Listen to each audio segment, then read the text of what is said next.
అవును. మీరు థంబ్‌నెయిల్‌లో చూసినటువంటి విషయం నిజమే.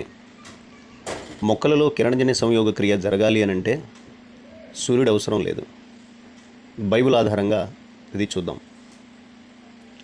మన ప్రభు అయిన యేసుక్రీస్తు వారి శ్రేష్టమైన నామంలో అందరికీ శుభాభివందనాలు. దేవునికి మహిమ కలుగును గాక. ఆమేన్.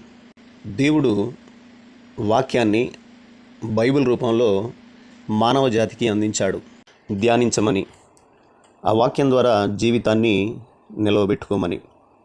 అయితే అనేకులు వాక్యాన్ని దేవుని గురించిన సమాచారం తెలుసుకోవటానికి, దేవుని గురించిన ప్రత్యక్షతను గ్రహించుకోవటానికి లేదా పొందుకోవటానికి ధ్యానిస్తున్నారు. అదే సమయంలో చాలామంది బైబిల్లో పొరపాట్లు ఉన్నాయి అని రుజువుపరచాలి అనే తాపత్రయంతో చదువుతున్నారు.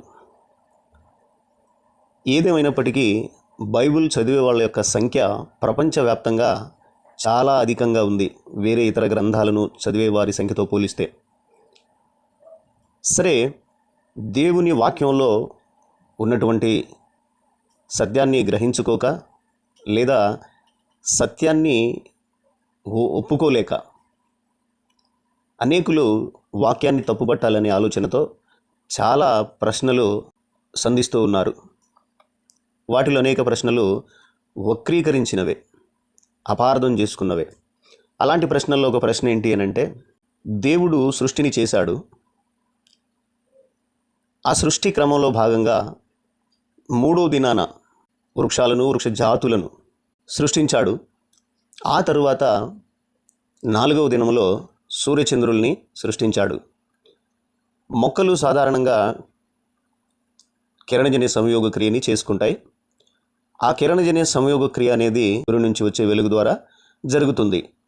మరి సూర్యుడు 4వ దినాన సృష్టించబడితే మొక్కలు 3వ దినాన సృష్టించబడ్డాయి.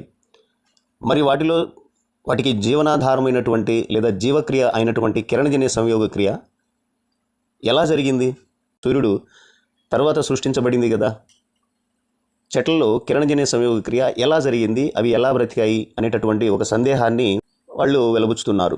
అయితే ఇది కొంతమందిలో సందేహంగా ఉంది, కొంతమందిలో బైబిల్ని తప్పుబట్టాలి అనే ఉద్దేశంతో కూడిన ప్రశ్నలా ఉంది. మనము సాధారణంగా అనుకుంటాం, మొక్కలు బ్రతకాలి అని అంటే కిరణజన్య సంయోగ క్రియ జరగాలి అని. నిజమే, కిరణజన్య సంయోగ క్రియ జరగటం వలన మొక్కల్లో ఆహార పదార్థం అనేది ఏర్పడుతుంది. ఆ పదార్థం నుండి వచ్చినటువంటి శక్తితో చెట్లలో జీవక్రియలు జరుగుతాయి, వాటి యొక్క ఎదుగుదల జరుగుతుంది. ఈ కిరణజన్య సంయోగ క్రియ చెట్లలో జరగాలి అని అంటే సూర్యరశ్మి ఉండాలి, అది సూర్యుడి నుంచి వస్తుంది. ఇది మనకు తెలిసినటువంటి ఇప్పటి నిజం. సరే, నేనేమంటున్నాను అని అంటే, కిరణజన్య సంయోగ క్రియ జరగాలి అని అంటే మొక్కలకి కావలసింది సూర్యుడు కాదు, మొక్కలకి కావలసింది వెలుగు.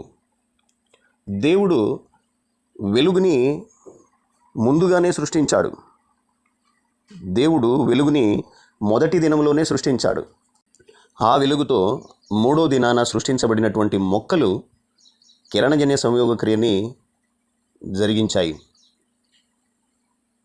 ఫలితంగా ఒక దినమంతా కూడా, అంటే సూర్యుడు సృష్టించబడేంత వరకు కూడా వాటిలో జీవక్రియలు జరిగాయి, వాటి ఎదుగుదల జరిగింది.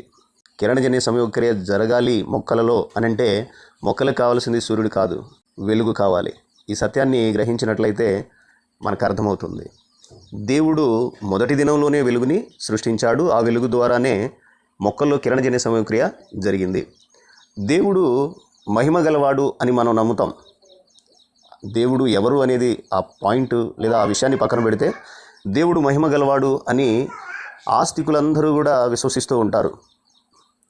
మరి మొక్కలను సృష్టించినటువంటి దేవుని యొక్క మహిమ మొక్కల్ని పెంచలేదంటారా? సూర్యుడు లేకుండా మొక్కల్లో జీవక్రియ జరపలేదంటారా? దేవుని మహిమని మనం తగ్గించే ప్రయత్నం ఎప్పుడు కూడా చేయకూడదు. సందేహాలు రావటం సహజమే, కానీ అవి దేవుని విషయంలో అబద్ధాలుగా రుజువుపరచాలి అని అనుకోవటము అది అవివేకమవుతుంది. మరొక మారు చెప్తున్నాను, మొక్కలలో కిరణజన్య సంయోగక్రియ జరగాలి అనంటే మొక్కలకి కావలసింది సూర్యుడు కాదు, మొక్కలకి కావలసింది వెలుగు. ఆ వెలుగుని దేవుడు సూర్యచంద్రులను సృష్టించక ముందే